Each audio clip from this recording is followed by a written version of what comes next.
Assalamu alaikum. I hope you all are fine, and today our topic is about how to prepare your physics for MD CAT. So let me first talk about the time management. जो मैंने आपको पहले बता दिया था कि अगर आप बायोलॉजी पे टाइम कम लगाते हैं तो आप फिज़िक्स के लिए टाइम बचा लेंगे। अगर आप 20 मिनट्स के अंदर बायो करते हैं then you can save your 25 to 30 minutes for the physics, जिसके अंदर आपका स्ट्रेस लेवल भी मैनेज हो जाता है, आपका टाइम भी मैनेज हो जाता है, आपके फ़िज़िक्स के क्वेश्चन भी सॉल्व हो जाते हैं और रिज़ल्ट भी अल्हम्दुलिल्लाह अच्छा आता है। सो ये एक्सपीरियंस्ड बात है, ठीक है। दूसरी चीज़ आपके पास जो आ जाती है वो ये है कि आपने फ़िज़िक्स का portion try to attempt the physics at the end. पहले तीनों सब्जेक्ट्स कर लें देन फिज़िक्स करें। फिज़िक्स को 2 पोर्शंस में करना है। एक पोर्शन मतलब पोर्शंस मीन कि एक गो थ्रू आपने करना है फिज़िक्स को जिसमें आपके इजी क्वेश्चंस होंगे। लाइक इजी क्वेश्चंस कैसे हो सकते हैं? What is the SI unit of the intensity of the light? So intensity of the light का एसआई यूनिट क्या है? कैंडेला, ठीक है। This is the easy question. इसी तरह के क्वेश्चन आते हैं, कैपेसिटेंस पूछ लेते हैं किसी की, या फिर आपसे कोई कैलकुलेशन मांग लेंगे जिसमें आपसे वेलोसिटी पूछी होगी, डिस्प्लेसमेंट पूछा होगा, या फिर कोई आपसे ऐसा क्वेश्चन पूछा होगा जिसमें आपके ऑसिलेशंस वगैरह से रिलेटेड कोई क्वेश्चन होगा, या फिर एनर्जी कंजर्वेशन हो सकता है, या विस्कोसिटी का यूनिट हो गया, या इस तरह के कोई क्वेश्चन जो आप लोगों को एक ही गो थ्रू में आते हैं, आपको पता होता है कि भाई ये कैसे सॉल्व करना है वो क्वेश्चन। दूसरे जो आपका गो थ्रू होगा उसके अंदर आपके दोनों तरह के क्वेश्चन आ जाएंगे। एक वो क्वेश्चन जो आपके लिए थोड़े से क्रिटिकल होंगे, एक वो क्वेश्चन जो आपके लिए डिफ़िकल्ट होंगे। There is a difference between critical question and the difficult question. Critical question are in difficult ones. अगर आप क्रिटिकल क्वेश्चन को ट्रिक के साथ सॉल्व करते हो तो वो आपके लिए ईजी हो जाते हैं। नंबर 1 थिंग जो आपका चैप्टर नंबर 1 है उसके अंदर आपके प्रीफिक्सेस हैं।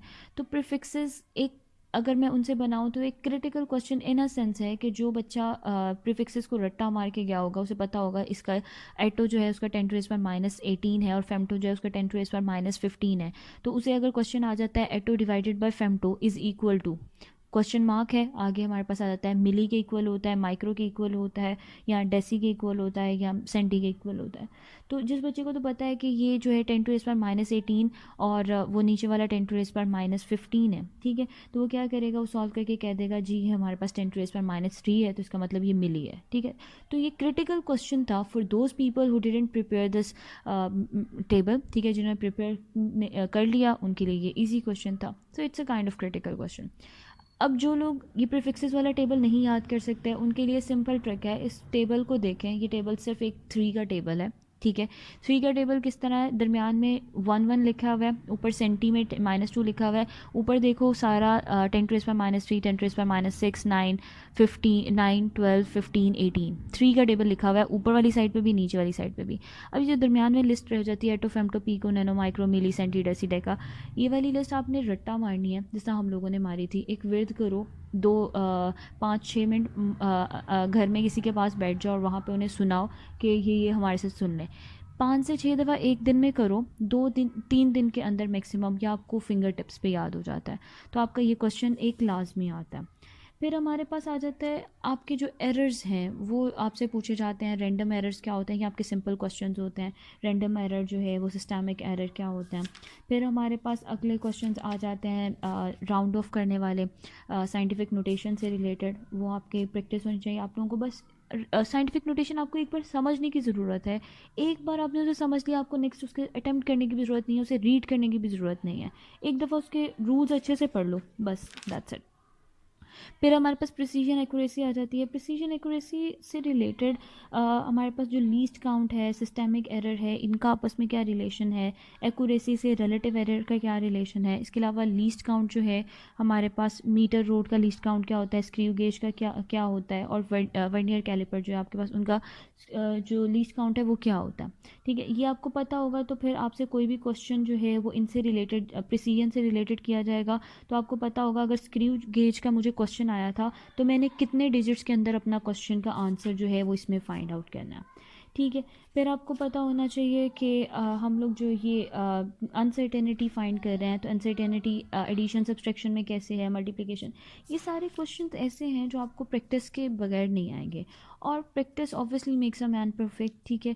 आपको जब ये वाला चैप्टर करवाएं आपके टीचर्स, आई वुड सजेस्ट कि आप लोग हमेशा उस जो क्वेश्चन आपने एक दफ़ा सर से कर लिया है, ठीक है, वो क्वेश्चन आप वही वाला क्वेश्चन घर आके सॉल्व मत करो। उन क्वेश्चंस को थोड़ा सा अपने पास से मॉडिफाई करो, वैल्यूज़ थोड़ी चेंज कर लो, उसका आंसर निकालो।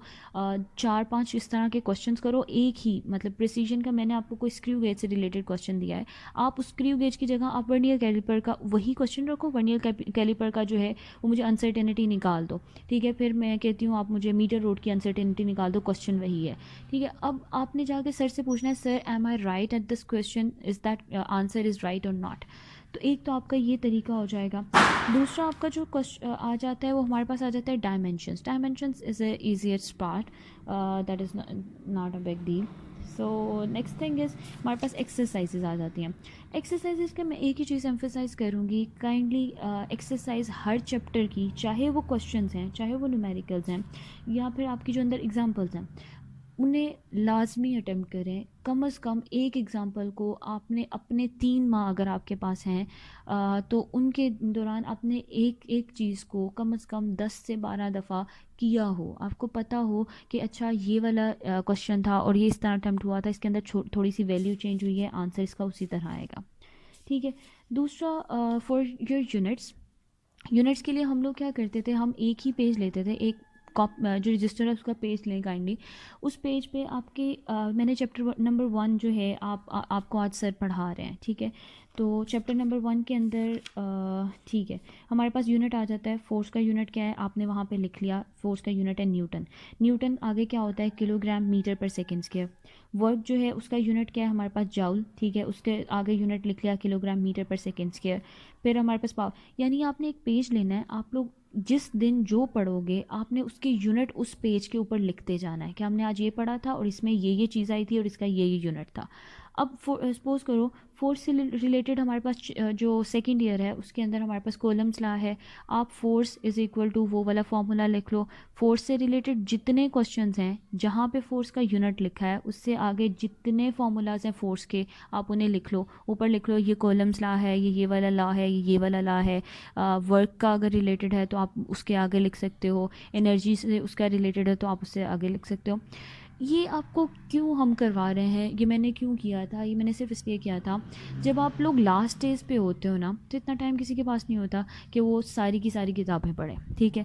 आपको यही चीज़ फ़िज़िक्स में से मुझे पूरी पूरी किताब पढ़ने की ज़रूरत नहीं है, मुझे क्या ज़रूरत है, मैं अपने जो यूनिट्स हैं उन्हें याद रखूँ, मैं प्रिसीजन वाले जो मेरा मेथड थे वो उन्हें याद रखूँ। अब ये वाला एक तरीका हो गया यूनिट्स वगैरह से रिलेटेड। अब एक और चीज़ है, जब आपका कोई क्वेश्चन गलत होता है आपके उसमें, सपोज़ आप टेस्ट दे रहे हो और आपका कोई क्वेश्चन गलत हो जाता है प्रिसीजन से रिलेटेड, उस क्वेश्चन को डिसअपॉइंट हो गया ये नहीं करना मेरा ये क्वेश्चन गलत हो गया, ये पता नहीं सर गलत बता रहे हैं। उस क्वेश्चन को अपना एक अलग से रजिस्टर लो, उस रजिस्टर्स पे लिख लो बाकायदा कि ये मेरी मिस्टेक्स वाला रजिस्टर है जिस पे मैंने अपनी सारी गलतियाँ लिखी हैं। उस रजिस्टर पे वो क्वेश्चन लिखो, उस क्वेश्चन का सलूशन लिखो कि सर ने मुझे ये क्या क्वेश्चन बताया था, ठीक है। ऊपर डेट लिख लो कि मुझे इस दिन ये क्वेश्चन गलत हुआ था। घर जाके आपने उसी मिस्टेक के नीचे उसे 2 दफ़ा सॉल्व करना है, बस इससे ज़्यादा कुछ नहीं करना। जिस दिन आपका टेस्ट होगा आपने देखना है कि मैंने क्या क्या पीछे गलतियाँ की थी, या फिर जिस दिन आपका उसी चैप्टर का full book half book test होता है या चैप्टर वाइज टेस्ट होता है, आपने अपना वही रजिस्टर खोल के देखना है कि पिछली दफ़ा मेरा इस टेस्ट में कौन सी गलतियाँ हुई थी जो मैं इस दफ़ा नहीं कर रहा। इसके अलावा हमारा एक पॉइंट ये रह जाता है कि जब आप सॉल्व कर रहे हो, मैंने आपको कहा कि आपने 2 गो थ्रू में करना है, लाइक आपने 41 क्वेश्चन कर रहे थे, आपको लगा कि 42 जो है वो थोड़ा मुश्किल क्वेश्चन है, आपने 42 क्वेश्चन स्किप कर दिया। अब आई वुड सजेस्ट कि आपकी जो रफ़ शीट होती है उसके साइड पे एक छोटा सा बॉक्स बनाएं और वहाँ पे आप लोगों ने क्वेश्चन नंबर 42 लिख लेना है। फिर आपने 43 सॉल्व कर लिया, 44 कर लिया, 45 कर लिया, आपको 46 मुश्किल लगा, आपने उस बॉक्स में 46 लिख दिया। सिमिलरली आपको फिर 50 मुश्किल लगा, आपने उस बॉक्स में 50 लिख लिया। अब इससे क्या होगा, बाज़ औक़ात बच्चे क्या करते हैं वो स्किप करते जाते हैं, बाद में उन्हें क्वेश्चन नहीं मिलते कि मैंने स्किप कौन सा किया था, ढूंढने में टाइम जो है वो लग जाता है कि मैंने ये वाला क्वेश्चन नहीं किया था, क्योंकि आपने क्वेश्चन पेपर पे तो कुछ मार्क करना नहीं होता और वो लोग आपको मना करते हैं कि आप क्वेश्चन पेपर पे कुछ ना लिखें। तो साइड पे सिंपली एक बॉक्स बनाएं और वहाँ पे लिखते जाएं मैंने ये क्वेश्चन स्किप किया था। बाद में जब सेकंड राउंड पे आओ तो आप लोगों को याद होगा कि मैंने ये वाले क्वेश्चन करने हैं और आप डायरेक्ट उसी क्वेश्चन को उससे कर सकते हो। अब एक और ट्रिक जो सिंपली बच्चे थोड़ा सा करते हैं कि हम लोगों को ऐसे, आप लोग बबल शीट राइट हैंड के तरफ रखो। आपने अगर 45 क्वेश्चन किया है तो आपको पता होना चाहिए ये मेरी 45 की लाइन है, ये जो सर्कल है ये मैंने बी वाला फिल करना है, उस क्वेश्चन पे ऊपर जाके डॉट लगा दो। मैं जो ट्रिक करती थी वो यही करती थी कि मैं उधर डॉट लगाती थी, अभी पूरा फिल नहीं करती थी। देन मैंने 46 सॉल्व किया, मैंने पहले नंबर देखना है कि ये वाकई 46 है, दोनों का नंबर देख के फिर मैंने उसमें जो है वो अगर सी था तो मैंने सी पे डॉट लगा दिया, फिर 47 का ए था तो मैंने ए पे डॉट लगा दिया। अब मैंने 5 जब सॉल्व कर लिया ना, मैंने सपोज 50 तक सॉल्व कर लिया, अब मैं जो है 40 अपनी जो आंसर क्वेश्चन शीट है उसे साइड पे रख दूंगी, 45 सॉल्व कर फिल कर दूंगी, 46 फिल कर दूंगी। सर्कल आपने 5-5 के गैप से अगर फिल कर लो दैट इज़ गुड। क्यों मैं ऐसा क्यों करती थी, क्योंकि जब आप क्वेश्चन सॉल्व कर रहे होते हो और सॉल्व करने के दौरान आप बबल फिल करना शुरू कर देते हो, तो आपका जो वो क्वेश्चन वाला माइंड होता है ना, आपका जो माइंड सोच रहा होता है वो आपका पूरी इंटेंशन जो है वो बबल फिल करने पे चली जाती है। ठीक है, आप जल्दी या तो आप बबल गलत फिल कर देते हो या फिर आप क्वेश्चन को इंटरप्रेट गलत कर लेते हो। तो ट्राई करो कि आप लोग 5-5 का स्पेस दो, कि पहले आपने डॉट्स लगा लिए सिंपली 5 के, जब 5 हो गए फिर आप थोड़ा बबल फिल कर लो, फिर आप नेक्स्ट क्वेश्चन पे मूव करो। और सेकंड थिंग इज़ हमेशा ये देखो कि मैंने अगर 45 यहाँ पे देखा है और मैंने आंसर शीट पे भी 45 देख के फिर डॉट लगाना है, डॉट लगाने से आप लोगों की मिस्टेक्स कम होती हैं। ठीक, इसके अलावा अगर आप लोगों का फिज़िक्स से रिलेटेड कोई क्वेश्चन है, you guys can ask that. Anything you want to ask about, जो भी आपके मुश्किल क्वेश्चन होते हैं, टॉक या कोई भी ऐसा क्वेश्चन, ताकि हम लोग आप लोगों को उससे रिलेटेड ट्रिक्स बता सकें या उससे रिलेटेड कोई भी अटेम्पटेशन पॉइंट्स हैं तो हम आपको बता सकें। Thank you so much.